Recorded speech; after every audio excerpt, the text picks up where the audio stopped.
Ang isa sa mga importante nating tanong ay, ano ba ang performance nito? So, mabilis ba? At pati sa video editing, matutuwa ba kayo o sulit ba yung sa performance? So, yan yung titingnan natin mamaya. Kayo ba ay nagbabalak, naghahanap, at gusto ring bumili ng PC para sa inyong video editing? At dahil first timer ka at limited lang yung knowledge mo about PC building, ay ano ba yung mga components na dapat mong bilhin o ano ba yung mga dapat mong malaman pagdating sa PC build? At syempre, pag-uusapan din natin na worth ba yung price doon sa performance na magiging mo. Since gusto natin makasiguro na yung i-spend nating money ay sulit doon sa performance na hinahanap natin. Yan ang mga tanong na sasagutin natin dito lang sa Click Power Tutorials. Hola mga clickers! If you're first time here, my name is Sir Kevin, and dun sa mga subscriber natin, welcome back to the channel.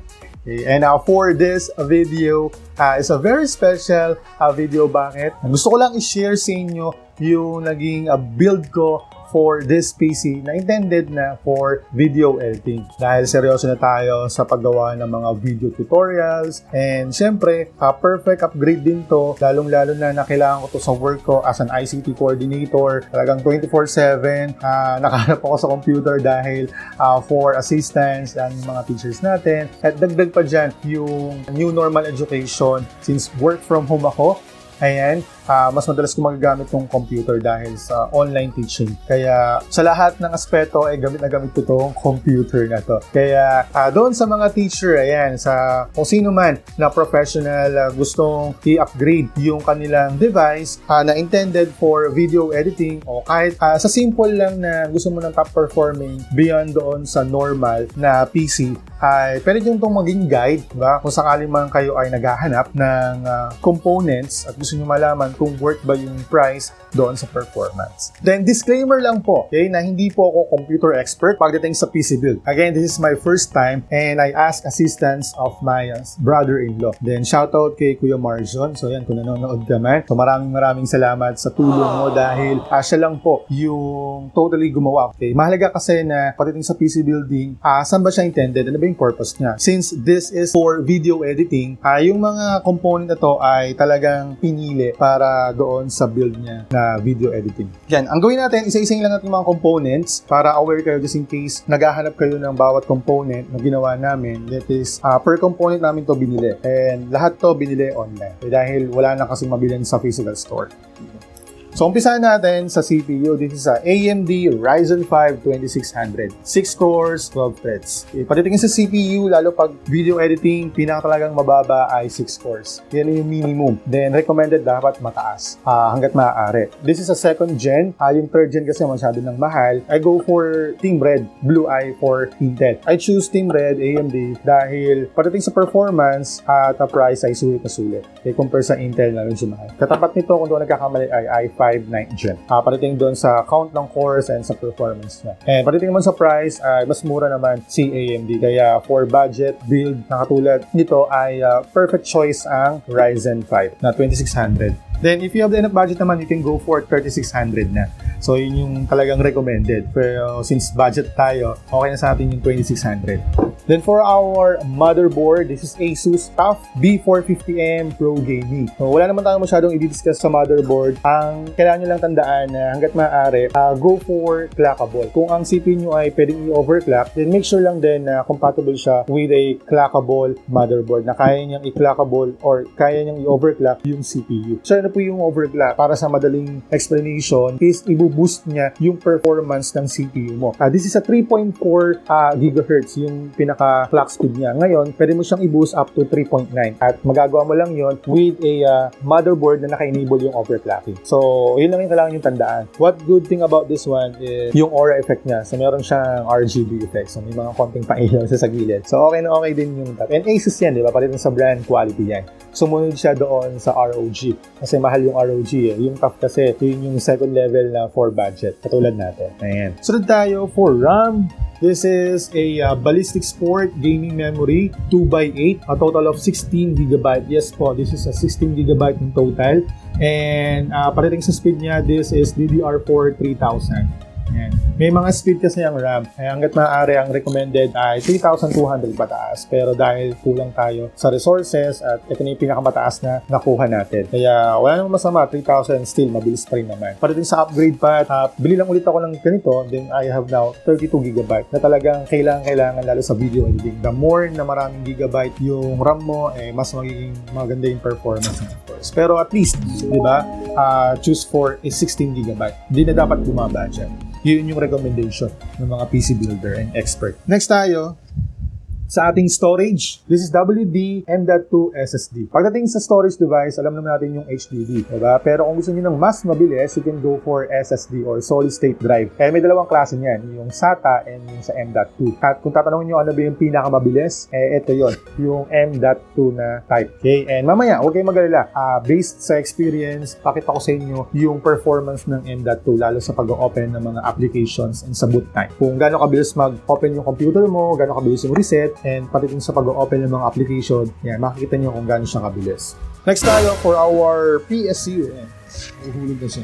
For our PSU, this is Corsair CV550. Sa PSU, sila naman tandaan nyo, huwag din siyang titipirin. At the same time, go for branded and sa category na. Recommended to, bakit kailangan bumili ka ng branded? Kasi kung generic lang yung bibilin mo at nagtitipid ka, ito yung tinitipid ay most likely yung mga expensive mong components. Kung sakali mag-fail to, ay damay din yung mga components na nakakabit sa kanya. And worst, masira ito lahat. At yan, wala ka ng PC gagamitin. Kaya, ayan, recommended yun ng mga computer experts. Sa lahat ng tutorials, sinasabi talaga na pagdating sa PSU, ayan, go for quality na PSU. Next tayo. Magkatapos sa case, ayan, pag-usapan natin itong video card natin. Ayan, this is a Palit GeForce GTX 1650. Sa lahat nito, ito brand new, ito yung nag-iisang second hand.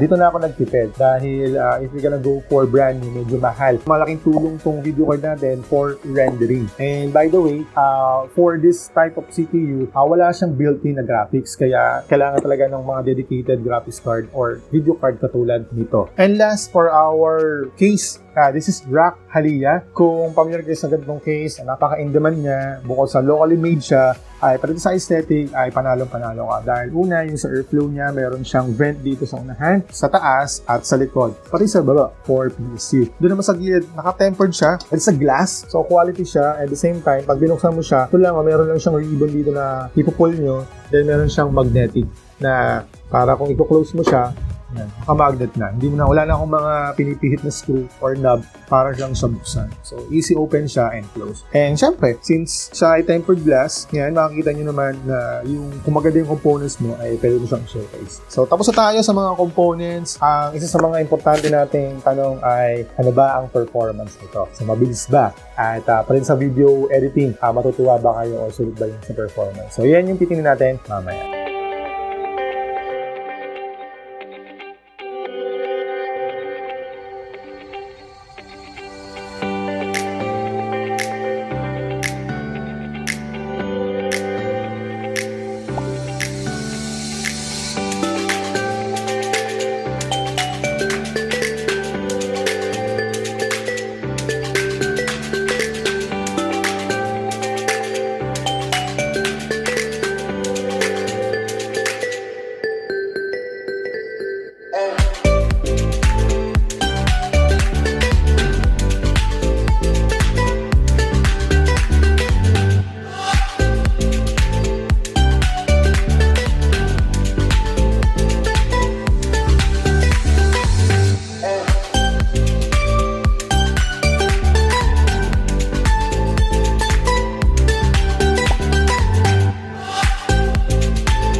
Ngayon naman, itest naman natin ang performance ng computer pagdating sa pag-o-open ng mga computer applications. Ayan, meron na ako mga application sa baba.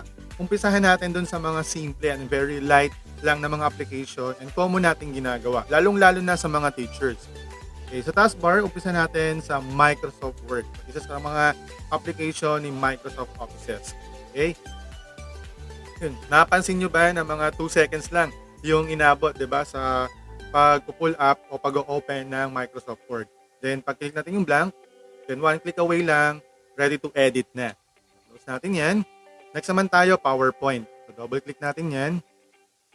Then yun. Same lang din ng performance doon sa ginawa natin sa Microsoft Word. 2 seconds lang din and one click away lang din para makapag-start ka na ng presentation mo. Close natin 'yan. Then try naman natin ang Excel. Okay, mas mabilis ng konti, 2 seconds lang kasi wala na siya nung parang homepage. Direct na agad yung sa worksheet niya. Then again, di ba, napaka quick and fast. Quick na, fast pa, di ba?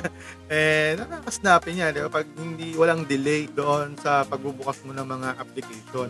Same lang din. Paano naman kung yung mismong file yung bubuksan mo? Click natin tong sample file ko. Then, nakita nyo, 1-2 seconds lang, open agad yung file nyo. Then, ready ka na for presentation or edit. Close natin yan. Next naman, how about browsing? Okay, tayo na isang browse dito. So, napansin nyo ba, 2 to 3 seconds, most likely, naka-pull up na yung browser mo. Then, ready ka na for surfing. Kung mag-a-add ka naman ng tab, ayan, 1 second lang, di ba? Napakadali. 1 click away, yan, meron ka ng mga tab. So, ganun kabilis yung napapansin nyo ngayon sa performance ng computer. Kasi very light lang yung mga yun eh. How about naman doon sa application for your video editing? Ang sample ko dito, meron akong isa. Ito yung Filmora 9. Ito yung ginagamit ko for my video editing. Ngayon, try natin to measure that. Mag-pull up tayo ng timer. Reset lang natin yan. Then, start tayo kung gaano katagal. Ready na kayo? Sige, start natin.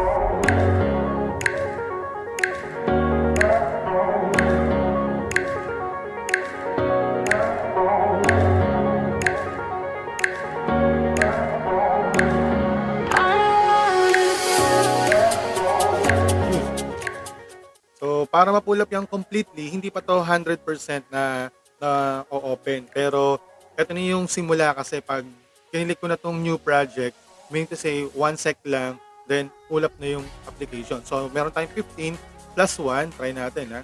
So, yun, plus 1, 16 seconds. Ma-open na yung application, lalo yung video editing mo. Ganun kabilis pagdating sa pag-open ng mga application. Walang hassle. So, nakita na yung magic ng ating M.2 SSD.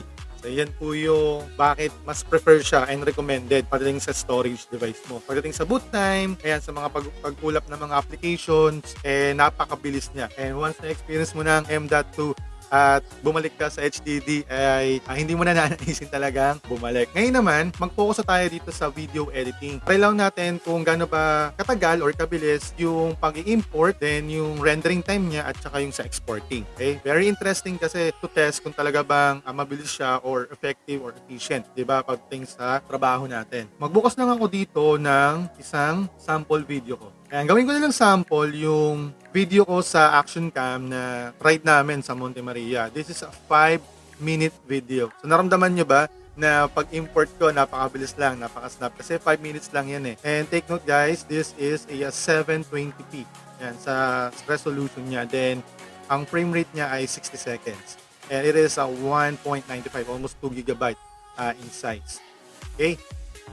So, yung importing, wala tayong problema. Pero pag lumagpas yan ng 5 minutes, mga around 10 minutes, tapos nag 1080 pa yan, it takes time maggagawa yan ng proxy. Kung naka-enable yung proxy mo. Next naman, pagdating naman sa timeline natin, yan. So, max to medium na lang tayo. Makikita nyo kasi, ito yung talagang focus ko. Kung talaga bang nagre-render siya, yan, gano'ng kabilis. Para saan yung rendering? Para sa smooth playback. Pag yan kasi nakapula, nagtitigil-tigil kasi sa playback at hindi mo makikita talaga yung smooth transition. At para magawa mo yon, hindi mong i-render yan.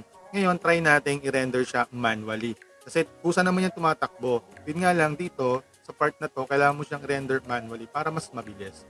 Okay, I got 15,880 frames. Ngayon, i-render niya lahat yan. Currently, nasa 10% tayo at ang time estimated niya ay 1 minute.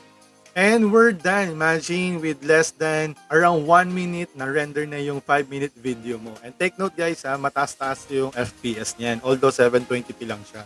Ngayon, ang gagawin natin, lagyan natin na sa real world editing naman talaga, hindi mawawala yung audio. Just in case may audio ka. Diba? So gawin natin, lagay tayo ng audio.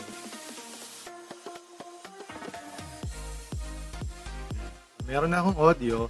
Then, lagay tayo ng konting effects. Simpleng effects na lang to, hindi ko na masyadong dadamihan. Ito yung mga simple lang para magkaroon kayo ng views. Ngayon, it's time to export. Tingnan natin kung gaano katagal yung, umabot siya ng 6 minutes. Imagine this is 6 minute long. Okay, export natin. Lagay natin sample video. This is 720 with 60 FPS. Ayan. Lagay natin sa video, select folder. Okay. So, pag okay na tayo, pwede na tayo. Lagyan natin ng timer para mas accurate kung gaano ba katagal. Kasi nagbabago to, depende dun sa effects niya. Hindi consistent yung estimated time. Ready na? Okay. For this part, skip ko na siya. Then, jump tayo doon sa 100% kung gaano ba katagal yung inabot ng exporting natin. So yun, ang inabot niya ay 1 minute and 21 seconds. Imagine, sa isang 6-minute video, 1 minute lang, diba? Meron ka ng produced video. So yan yung magiging performance ng computer mo when you're using Filmora. And that will be the end of our performance test. Tingin nyo, worth it ba yung 30k na budget natin for this PC? And nabigay niya ba yung dapat na performance for video editing? Comment lang kayo sa baba kung ano yung sa tingin nyo. And if you think this video is very helpful, yan, comment lang din kayo, feel free. Kung may mga questions kayo, yan, comment lang din kayo sa baba. And I will do my best na sagutan yan lahat para sa inyo. Salamat mga ka-clickers. Kita-kita ulit tayo sa susunod na Click Power Tutorial.